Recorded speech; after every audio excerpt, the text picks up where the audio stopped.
So as I said, we're going to be exploring this verse, the transference of merit. We often refer to it just as transference of merit, but it's transference of merit and self-surrender. I'll read it to you. Perhaps before I read it to you, just remind you that it comes at the end, it's the final verse of a ritual.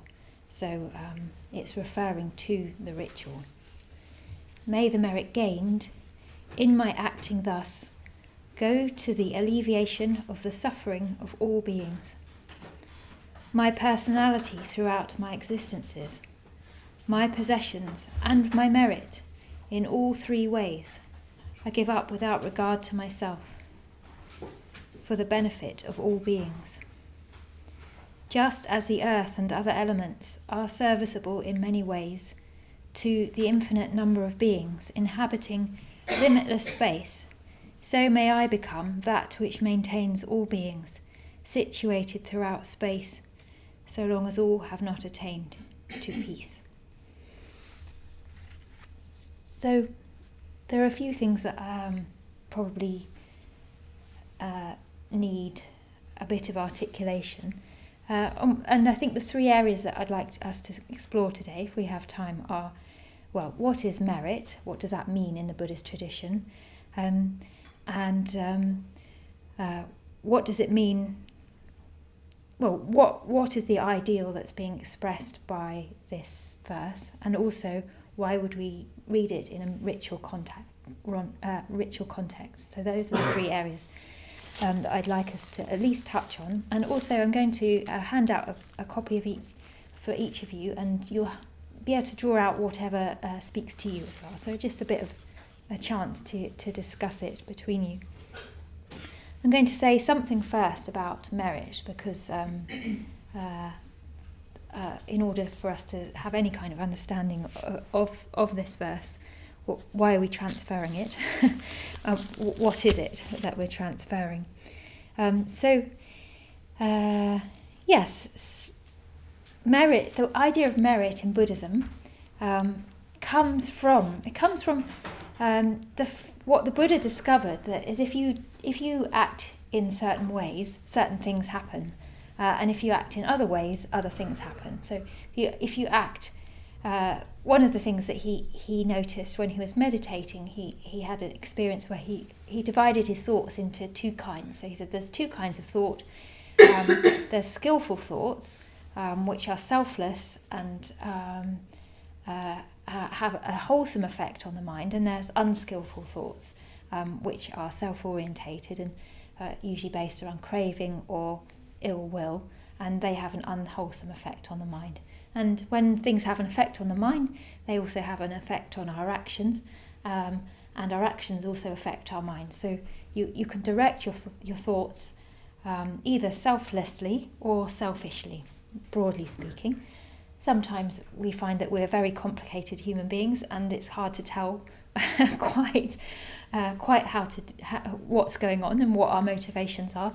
But the more we practice meditation, actually the more we sort of can simplify that experience, and that a kind of clarity is available to us. So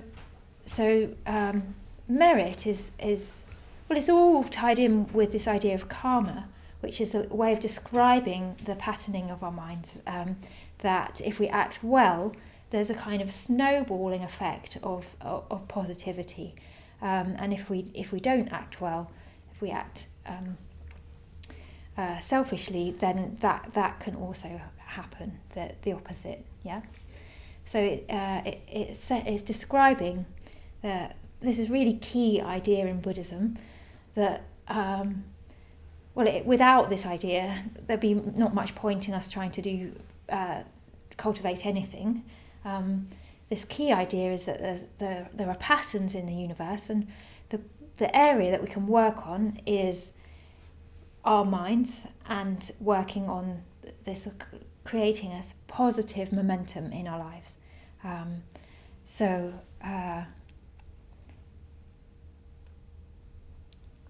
I'm just trying to think of some examples. I just thought I'm so been practicing for a long time now, and I'm so used to seeing my mind in this way. So used to thinking, yeah, well, I did that, and what did I expect? And now I'm now reaping not very pleasant rewards of overriding my conscience in a certain way, being much more aware of myself than other people in some ways, and then also noticing the opposite, that when I'm more open-hearted and just got a sense of the bigger picture and including more people, that I'm in much, much better mental states, and that can keep opening up. So I'm very used to seeing my mind in that way.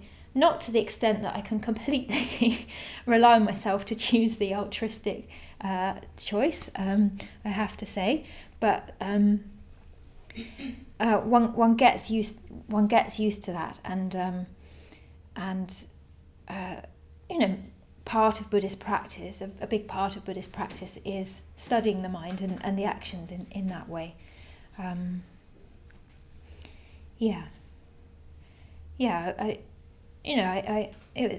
Preparing for these classes at Dharma Night, one often starts reflecting about one's Buddhist practice, and it was just a sort of source of joy to me that I've actually, to some extent, learnt that. I definitely didn't think that. When I was younger, I definitely didn't trust that being more selfless, or being less selfish, was the way to go. So that's, this idea of merit comes from that. So it's saying, if may the merit gained in my acting thus, it's saying when we act well, there's some kind of positive reward, and that's to do with karmic response to the universe, or the karmic aspect of the universe. So may the merit gained in my acting thus go to the alleviation of the suffering of all beings. So this word merit, it can mean, apparently it's sort of like a popular term, really. It's not a very philosophical term, so it's like a popular term for this quality of reaping positive benefits from acting well. And it can be taken really literally, so let's just say what that would look like, so that we don't do that. So the idea of merit, when you start saying that you can gain merit by spiritual practice, it can easily get a bit weird. Can you see how that might that might happen? And I think it happens in loads of religious traditions. People start thinking of it very literally, like a thing that you can have, and then also a thing that you can give away, or even pay people to do things for you. You can it becomes like an economy. So that does happen, and that's deluded way of thinking about merit. So it's not a thing that you can have.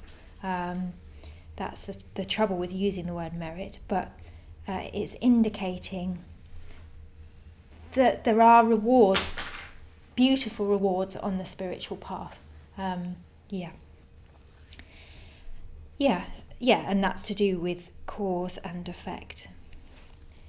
I think what I'd like us to do, having described merit, what I'd like us to do is just everybody have a copy of, perhaps I can send some clumps of text out and pass them around.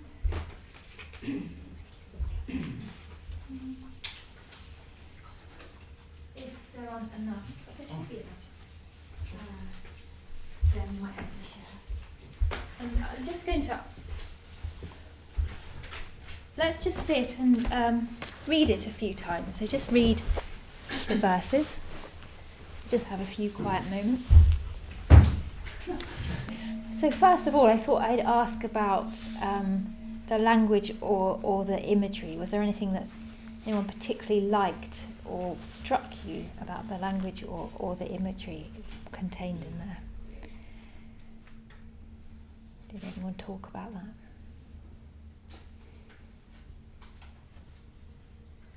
I think for me the most striking part is so may I become that which maintains all beings situated throughout the space. Because it's just so mind-blowing that as much as other parts I can somehow try to imagine within my limited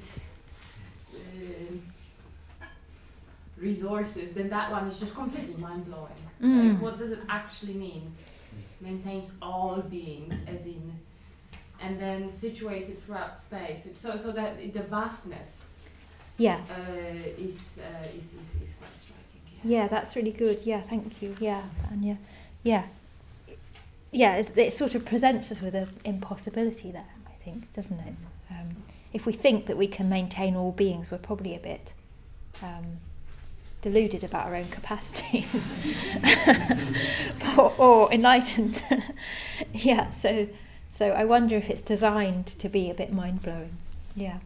And yes, that idea is repeated, isn't it? It's the alleviation of the suffering of all beings, the benefit of all beings, the infinite number of beings inhabiting limitless space. So all these sort of the words infinity and everything, all encompassing limitlessness. Great. And any other thoughts around that idea? Yeah. Well, maybe it's trying to imply that depending on how much you want to give yourself, we are that powerful that it could extend to all beings in space, time, and collectively, I suppose if everybody is doing that ripples and can ripple through globally and through space and time. Yeah. So the implication, well, yes. Say we feed that idea to ourselves that maybe somewhere we're that powerful and there's that potential. What effect does that have on us? Who's to know? Yeah. Maybe it is, and we're not seeing. Yeah. Aware of how much we're putting out, but that it is possible to put that out in such small amounts, but also large, consistent amounts as well. Yeah. That's quite a potent idea. That. Yeah. Yeah, sort of making us realise our own potence, perhaps that we aren't in touch with. Yeah, lovely, thanks. Yeah, there's a hand up behind you. Yeah, or maybe also maintain might be meant in its opposite, as in not being a hindrance. Oh yeah. So obviously not maintaining all beings literally. I suppose that would be godlike. In a way, but at least by acting with us, we're no longer a hindrance to all beings. We're in a level of integrity or positivity, no longer a negative force. Yeah.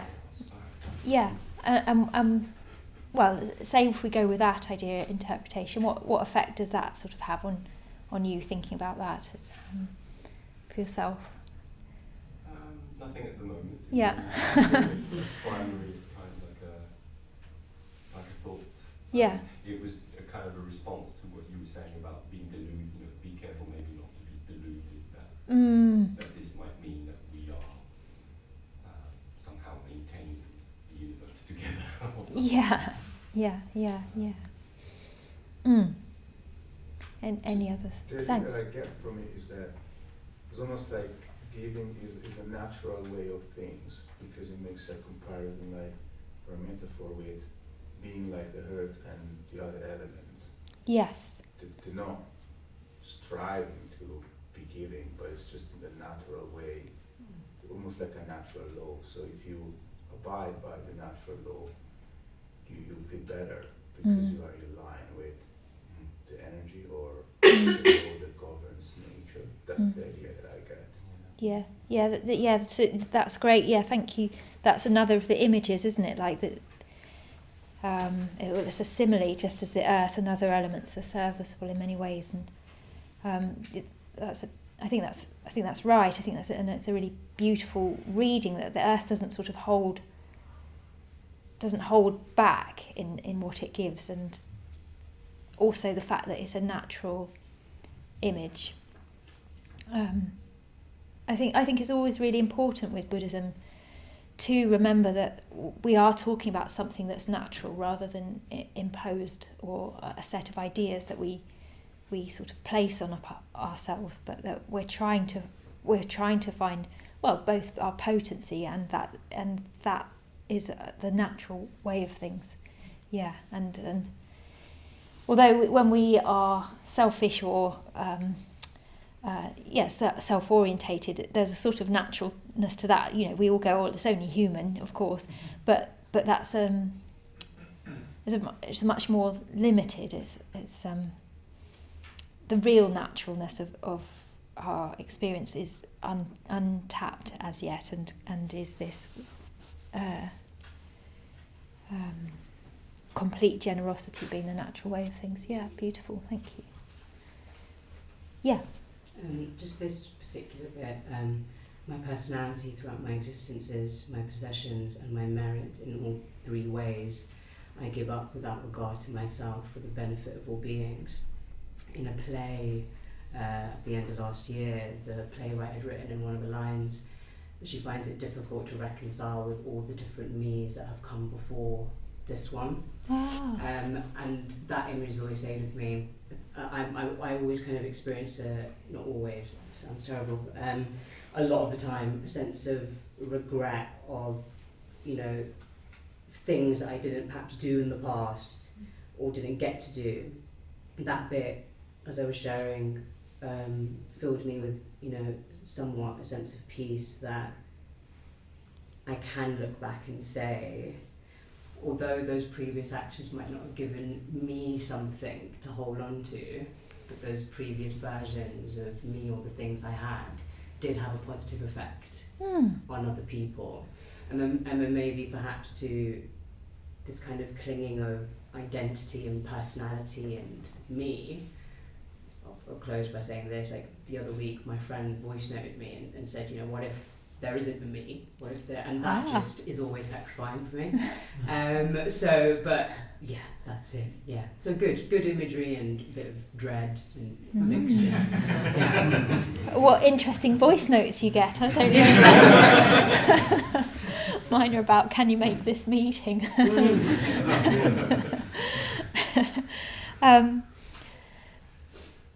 Yes, but joking aside, yes. What did you say? Something, Andrea, you sort of say, what did you close with? You said dread and something more positive. What was it? Just a mix. It brings up a mix of things of peace and dread. Yeah. And I think this is pointing to a very demanding ideal of, well, it's demanding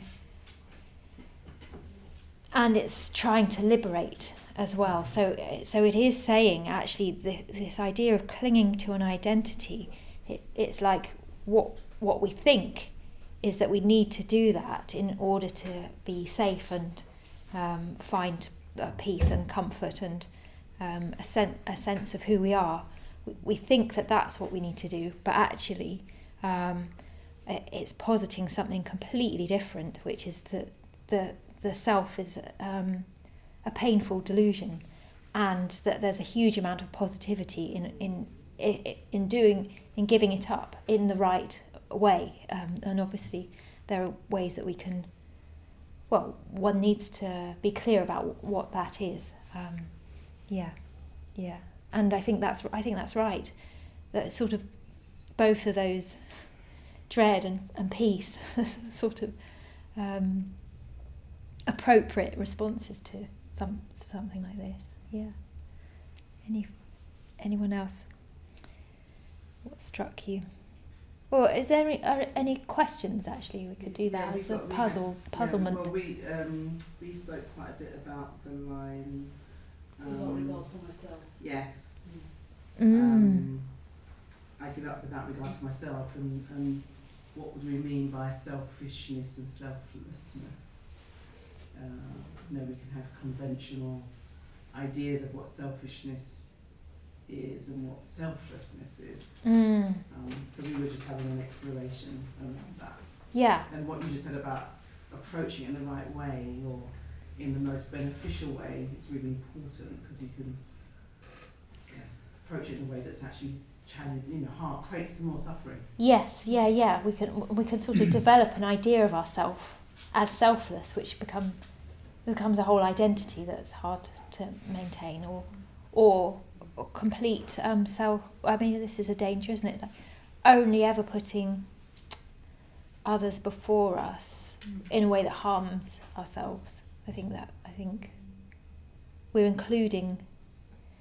Well, when we're benefiting all beings, we're including ourselves as needing to be benefited. But that we don't sort of annihilate ourselves. I guess that's the danger, isn't it? A sort of self-annihilation. Whereas I think a healthier way to think about it is a sort of expansion beyond the confines of self. That's liberating rather than diminishing. Yeah. Sorry, me again. Yes, don't be sorry. I was wondering if you could clarify the three ways in my merit in all three ways.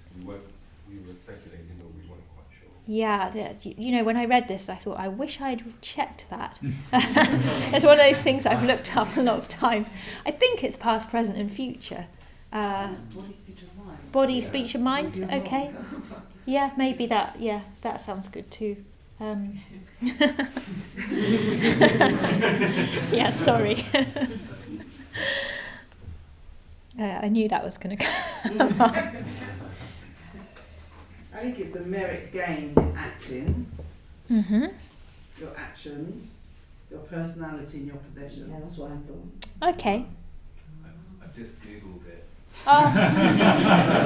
Yeah, thanks. It's giving, dana, virtue, which is sila, and then mental development, bhavana, so practice meditation. Oh, well, okay. I also think that any three ways you can think of merit, you could give them up. So,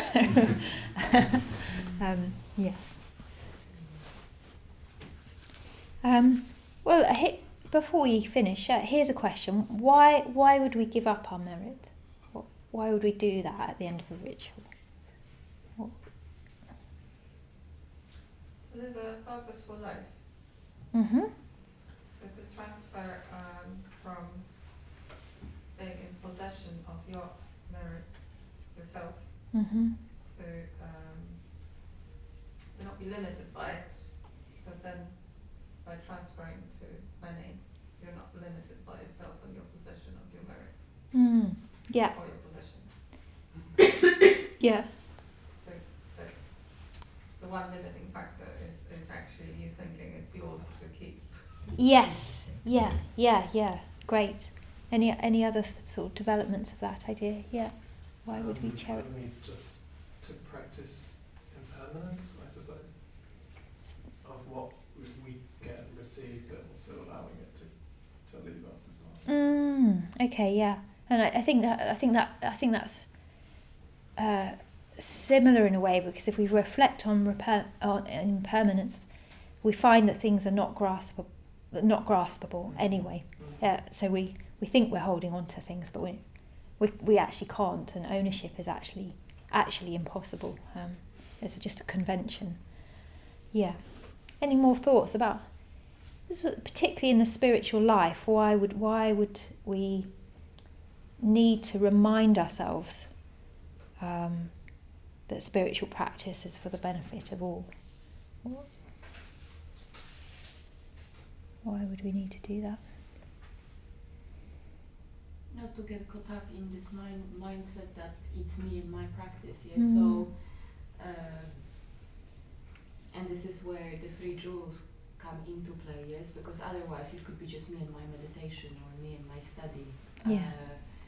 Whereas then the Sangha comes into all of it, and then the broader community that is benefiting. So it's no longer just limited to what will benefit me from the practice and cherry picking and oh, I like this beat, so I'll do this, but I don't quite like Metta Bhavana, so I'm going to skip that beat. Yeah. All of a sudden you are expanding your horizons and you're like, well, actually, if I'm doing it for all, then there is no cherry picking. It's kind of all or nothing in a way. Yeah, great. Yeah. I like that. And we, of course, we have a tendency to choose the practices that suit us. It's like me in yoga. I love the poses that I'm naturally good at. Like when it comes to doing a boat pose, I'd rather not do it. But that's the one that actually I need to do, and I can be like that with my Buddhist practice as well. Yes, and what you said, and I think this is a good way to finish the first half of the class, is what's being constantly got at is like to erode the idea of me and my practice. So these verses are an expression of the Bodhisattva ideal. They're a very pure expression of the Bodhisattva ideal, which is this Mahayana idea that's trying to blow apart spiritual individualism. And probably many of us start practicing, I mean, I certainly did, with an idea of me and my practice. I remember when I was just much younger, I was exploring Buddhism, like where did I want to practice? And my friend and I were in the States, so we stayed in a Zen monastery, and they got up like super early, like 4 or something, and meditated, and then we found ourselves cleaning the taps with toothbrushes like 6 in the morning, and I was like, this is not the Sangha for me. But anyway, I was talking to one of the women who was in this monastery. I was like, how do you do it?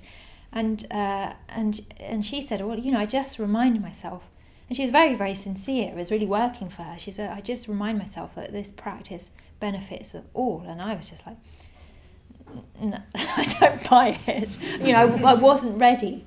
I wasn't ready actually to take on I didn't have the mindset to take on anything more than me and my practice.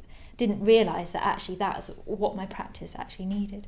So the Bodhisattva ideal, our teacher, when he encountered it, he said, Sangharakshita, he said it was the sublimest expression that he could imagine of human potential and human ideals.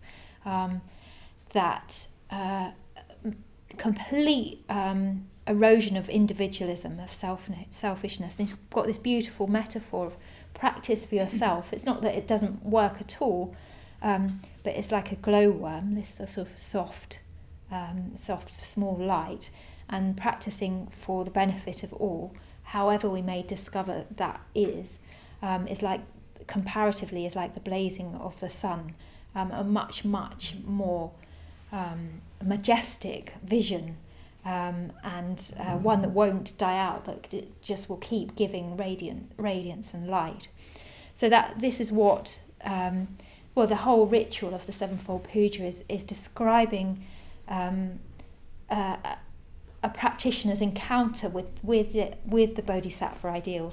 It describes, I'll say a bit more about this in the second half, it describes the inspiration and the trickiness that we experience. And by the end of the ritual, it's reminding us that we may feel benefits from performing the ritual, from our spiritual life. We may feel benefits, but we don't want to just remain a glowworm. We must remember that it's in relation to others, and actually what it's saying is that if we give up our merits, we're saying, well, ownership isn't possible, and actually the next logical step to that is there isn't so there can't be mine, and actually there is no me, and that's the total freedom. But as someone mentioned earlier, that comes from a generosity of spirit, not only material generosity, but a generosity of attitude. It's our teacher says it's an inner attitude of abundance, I suppose, that we don't need. We actually don't. There's nothing that needs to hold on to to the benefits of spiritual practice. There's a kind of plenitude that we can just keep letting it be for others. And without that, the light of practice will glow, but it won't blaze. Yeah. Okay. So in the second half, we're going to just explore a bit more, like why would we? Well, this is a really good piece of Dharma. It's a set of verses, and this particular verse is the verse that gets used the most. So it's not only used at the end of a ritual, the Sevenfold Puja, but we often use it after any piece of practice, or if you join a study group, we'll often transfer merits, just reminding us always that that it's not about us, and I love all the verses actually, and they've all been important to me over time. But this one is sort of one of those enduring bits of Buddhism that's just easy to remember and tune into. So I have a sort of personal response to it. It seems to contain everything that I know that works and that I also aspire to. And I think the imagery, the imagery helps me. Like I do want to be like the earth and other elements sometimes at my best. Okay, so in the second half we'll explore it, why it's in a ritual, and then we'll explore it ritually as well and see what happens. Okay, great. Yeah, so some of you won't have a seat, so we're just being joined by the intro course who are coming into the room. So perhaps actually you could just we might need to do a bit of shuffling up, and if you're shuffling, you might as well come towards me. Make space for everyone. Yeah, come towards this corner of the room.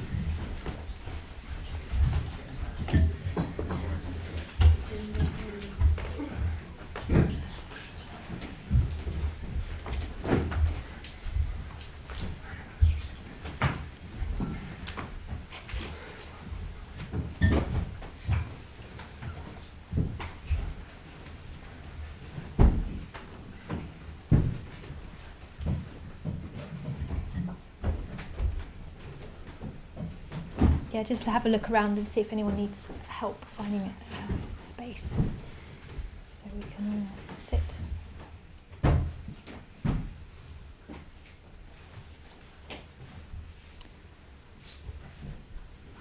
Okay, great. So yeah, really warm welcome for those of you who are just joining us. This is the Monday night class, and actually it's a little bit unusual. So Surya-Gupta's been talking about ritual. It's a little bit unusual in that tonight, rather than a longer discussion, which is what we'd normally have, primarily that's what we do in this half of the evening, we're going to perform a ritual. And the reason for that is that we've been exploring verses of a ritual that we do very, very often in this Buddhist movement. So we've been exploring that for a number of weeks. This evening we had a look at the final verse, and it would be a little bit shoddy if we looked at all the verses and then didn't actually enact the ritual. So that's what we're going to do. But it doesn't matter if you haven't been either to any of the others or the first half of the evening. In a way that they're kind of endlessly interesting, and there's lots to explore. So we're sort of all at the same point, if that makes sense. There's always lots more to explore in the verses. I think I'll outline a few things and talk a bit more about ritual. I think, so many of us, as Surya-Gupta was saying, many of us have just been to India. A lot of order members. There was a big order gathering at Bodh Gaya, so the centre over the last few weeks was pretty empty of order members. One or two people stayed behind, and we were all in Bodh Gaya, and I think it's had quite a strong effect on many of us. This, being in a place where ritual is sort of more natural than anything else. This particularly around the Mahabodhi temple. I've never seen anywhere like it. Actually, other religious centres don't have the same quality.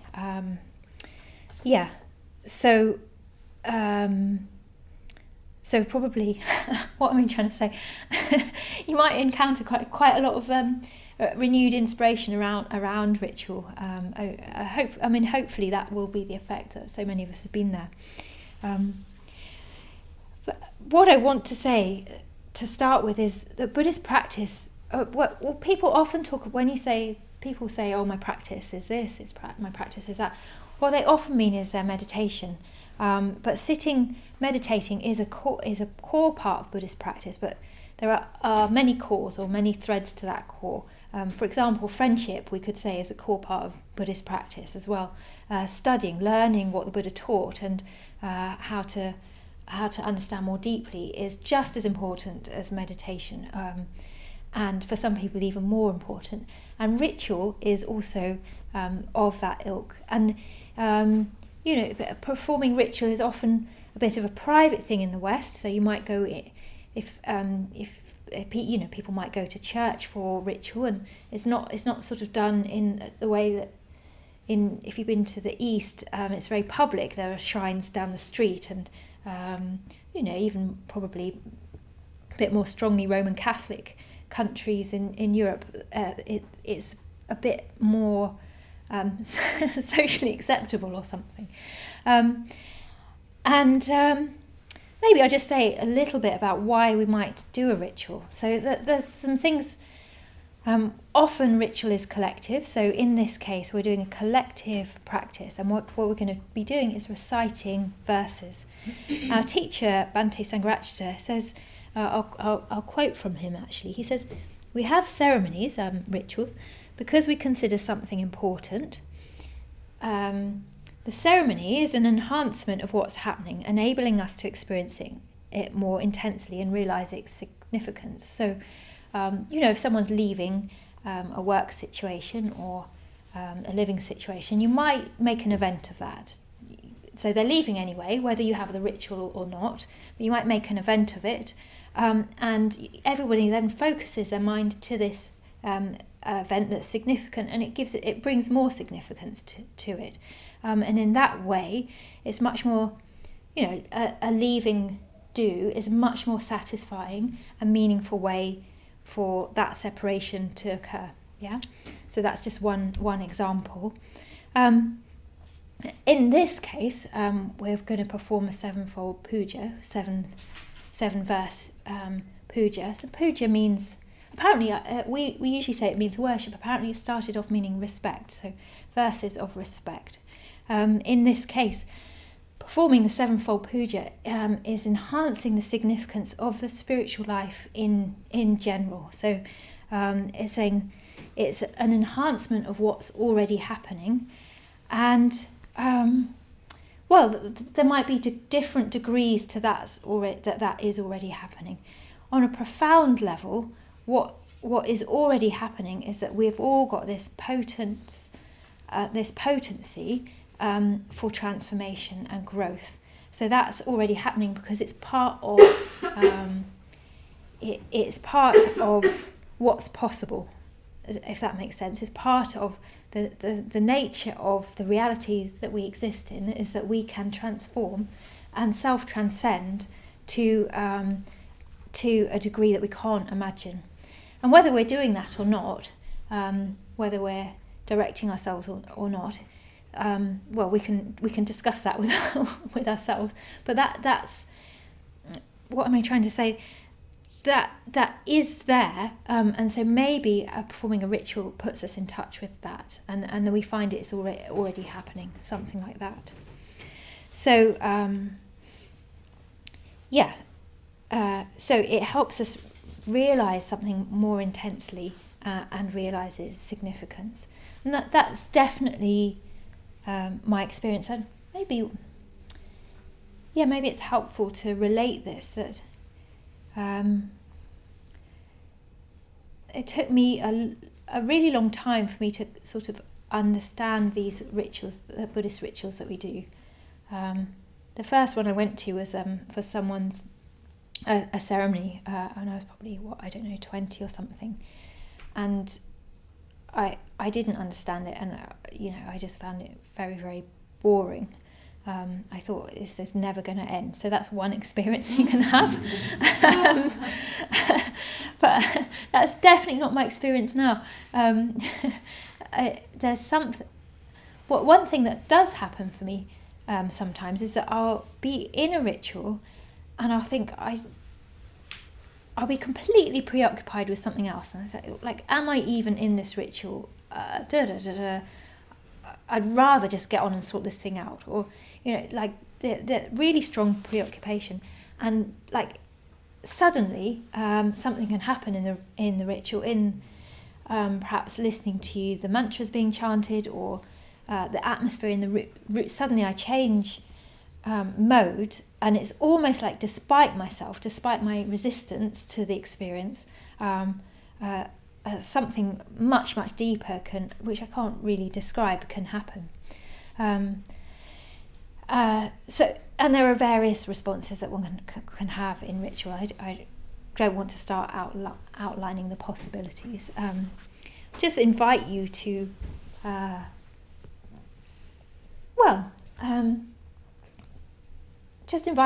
participate and see what happens. Yeah. So what we're going to be doing is reading. I'm going to read a line, and you're going to repeat. And the lines describe, I was talking about this in the first half, this exalted vision of Buddhist practice being not merely for ourselves, not merely to sort of give ourselves a faint glow of spiritual well-being, but Buddhist practice is actually of benefit for everybody. And the more that we take other people into account, the more powerful the practice is. And the liberation that Surya talked about, this freedom, this breaking through, is only possible to the extent that we practice with other people in mind and in relation to other people. Yeah, so we're moving away from, I think, I think it is possible to have a sort of spiritual life that just sort of generally makes you feel better and protects you from some of the harsher realities. But that's so not what the Buddha was talking about. The Buddha was talking about something completely, a complete liberation. So that's what we're going to do. In the ritual, the Sevenfold Puja, we'll be chanting some mantras. And in the first mantra, we'll chant the mantra to the Buddha, the Shakyamuni mantra. Have you done that in the class, the course yet? I can't remember. I shouldn't have asked the leader. I should have asked. You did do it, yeah. So many of you would have done it. It might be your first time. And one of the qualities that I hope is also just the aesthetic quality. So that's something you can just tune into, the aesthetic quality of the ritual. So we'll chant that, and during that, if you'd like to, I just really encourage you actually to come and make an offering at the shrine. So people who know how to make an offering will probably come first. I mean, when I say know how to, who are confident. So you can just watch how they do it. You light a candle or some incense and place it at the front, and you can make a bow to the floor. I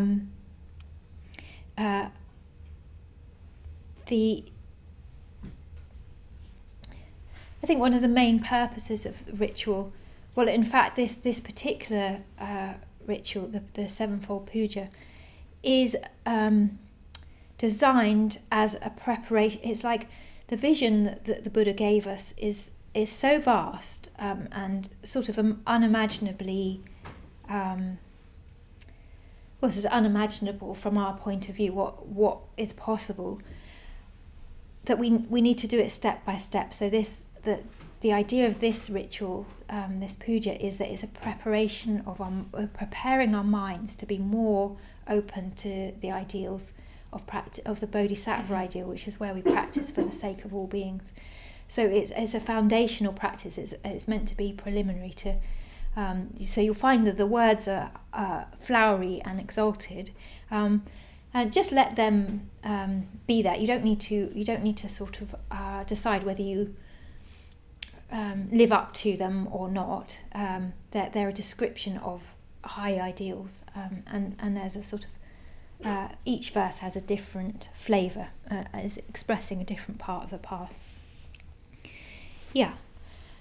And then offering candles and incense or incense. I probably just one, because we have got a whole evening to get through. So, what we're doing is preparing our minds to look up without a sense of something that we can look up to. We're not going to be able to engage very far with the Buddhist vision. The Buddhist vision is one where we can, where there is spiritual aspiration, and maybe that's why when I first encountered ritual, I found it a bit baffling and didn't quite grasp it. It was I didn't know then how to look up to something bigger than me. Yeah, I didn't. I've had to learn that and found it very. It's now like an extremely important part of my Buddhist life. Yeah, so we're preparing our minds for big ideals, and we're learning to look up, because it's good. It's what our minds naturally want to do, and when we can't, we're reducing experience and reducing possibility. Okay, so are we up for it? Sevenfold Puja? Yeah. Okay. So what we'll do.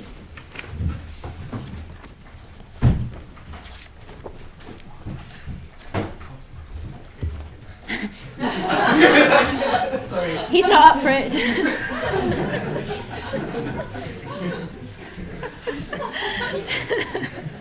It's fine. It's a genuine choice. Whether you stay or not.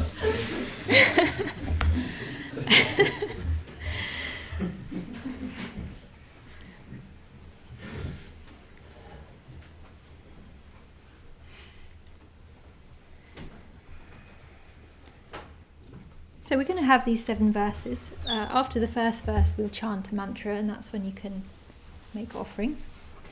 And there's a verse called entreaty and supplication. That's where one's asking for a teaching, and the teaching that we'll get is the Heart Sutra. So I'll just read that out, the Heart Sutra. And then at the end, we'll end with the Avalokiteshvara mantra, which is probably the most famous mantra, is the Om Mani Padme Hum. So we're going to chant 2 mantras. So what we'll do is we'll hear the mantra repeated twice, and then join in for both of those.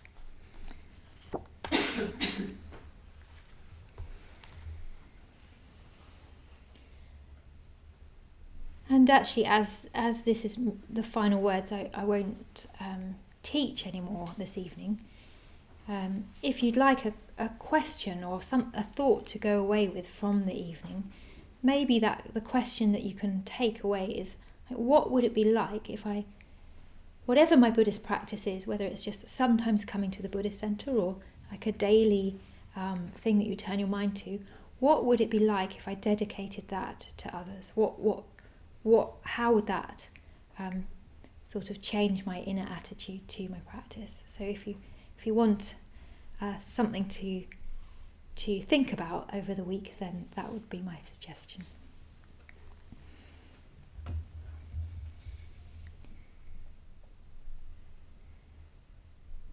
At the end, the mantra will die away, and there'll be a very, very, very silent silence. So don't move or wriggle during that period. It won't be very long. Just savour it.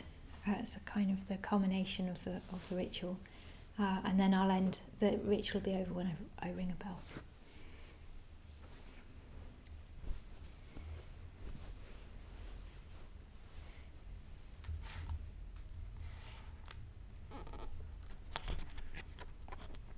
Just sit quietly for a minute.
and jasmine. With mandara, blue lotus and jasmine. With all flowers pleasing and fragrant. With all flowers pleasing and fragrant. And with garlands skillfully woven. And with garlands skillfully woven. I pay honour to the princes of the sages. I pay honour to the princes of the sages. So worthy of veneration. So worthy of veneration. I envelop them in clouds of incense. I envelop them in clouds of incense. Sweet and penetrating. Sweet and penetrating. I make them offerings of food hard and soft. I make them offerings of food hard and soft. And pleasing kinds of liquids to drink. And pleasing kinds of liquids to drink. I offer them lamps encrusted with jewels. I offer them lamps encrusted with jewels. Festooned with golden lotus. Festooned with golden lotus. On the paving sprinkled with perfume. On the paving sprinkled with perfume. I scatter handfuls of beautiful flowers. I scatter handfuls of beautiful flowers. Om Muni Muni Maha Muni Shakya Muni Swaha. Om Muni Muni Maha Muni Shakya Muni Swaha.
salutation. As many atoms as there are.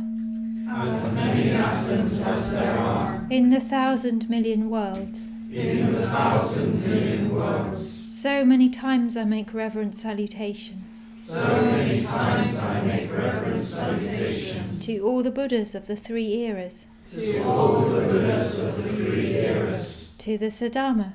To the Siddharma. And to the excellent community. And to the excellent community. I pay homage to all the shrines. I pay homage to all shrines. And places in which the Bodhisattvas have been. And places in which the Bodhisattvas have been. I make profound obeisance to the teachers. I make profound obeisance to the teachers. And those to whom respectful salutation is due. And those to whom respectful salutation is due.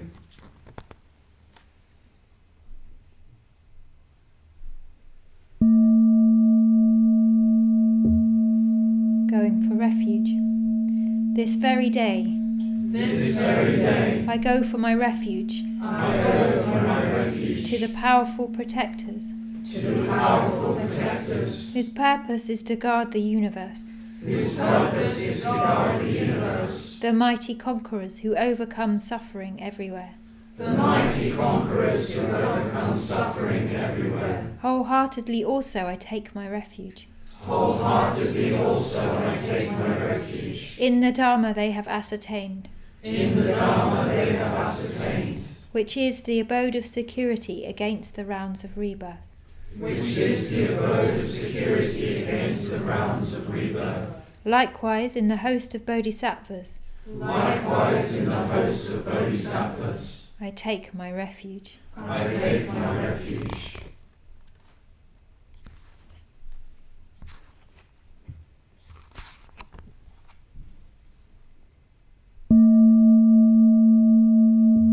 Confession of faults.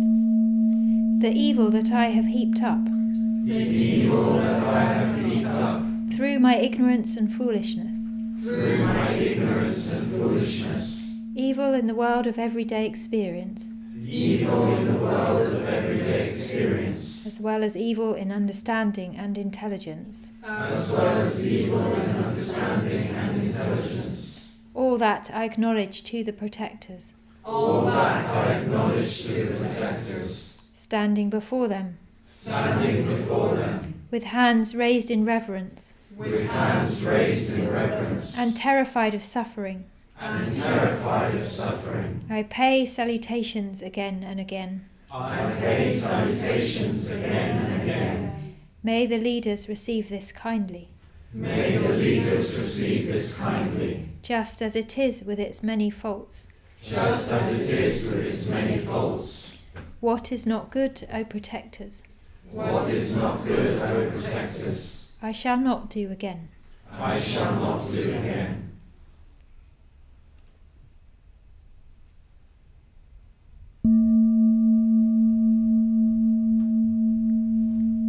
Rejoicing in merit. I rejoice with delight. I rejoice with delight. In the good done by all beings. In the good done by all beings. Through which they obtain rest. Through which they obtain rest. With the end of suffering. With the end of suffering. May those who have suffered be happy. May those who have suffered be happy. I rejoice in the release of beings. I rejoice in the release of beings. From the sufferings of the rounds of existence. From the sufferings of the rounds of existence. I rejoice in the nature of the Bodhisattva. I rejoice in the nature of the Bodhisattva. And the Buddha. And the Buddha. Who are protectors. Who are protectors. I rejoice in the arising of the will to enlightenment. I rejoice in the arising of the will to enlightenment. And the teaching. And the teaching. Those oceans that bring happiness to all beings. Those oceans that bring happiness to all beings. And are the abode of welfare of all beings. And are the abode of welfare of all beings.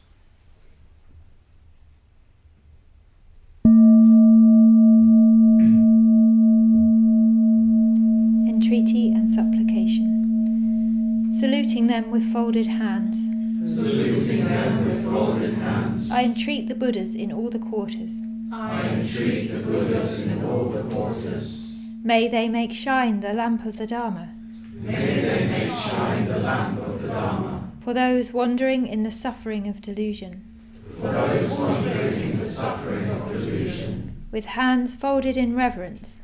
With hands folded in reverence. I implore the conquerors desiring to enter Nirvana. I implore the conquerors desiring to enter Nirvana. May they remain here for endless ages. May they remain here for endless ages. So that life in this world does not grow dark. So that life in this world does not grow dark.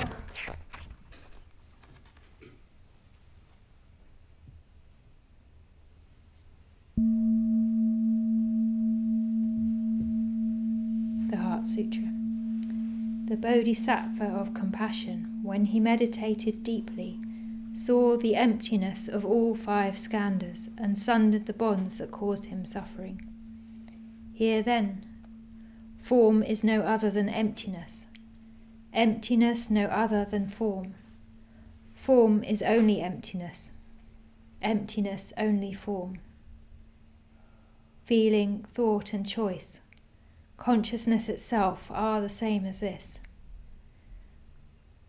All things are by nature void. They are not born or destroyed, nor are they stained or pure, nor do they wax or wane. So in emptiness, no form, no feeling, thought or choice, nor is there consciousness, no eye, ear, nose, tongue, body, mind, no colour, sound, smell, taste, touch, or what the mind takes hold of, nor even act of sensing. No ignorance or end of it, nor all that comes of ignorance, no withering, no death, no end of them. Nor is there pain or cause of pain, or cease in pain, or noble path to lead from pain, not even wisdom to attain. Attainment too is emptiness. So know that the Bodhisattva, holding to nothing whatever, but dwelling in prajna wisdom, is freed of delusive hindrance, rid of the fear bred by it, and reaches clearest nirvana. All Buddhas of past and present, Buddhas of future time, using this prajna wisdom, come to full and perfect vision. Hear then the great Dharani, the radiant peerless mantra, the prajna paramatta, whose words allay all pain. Hear and believe its truth. Gate, gate, paragate, parasamgate, bodhisattva.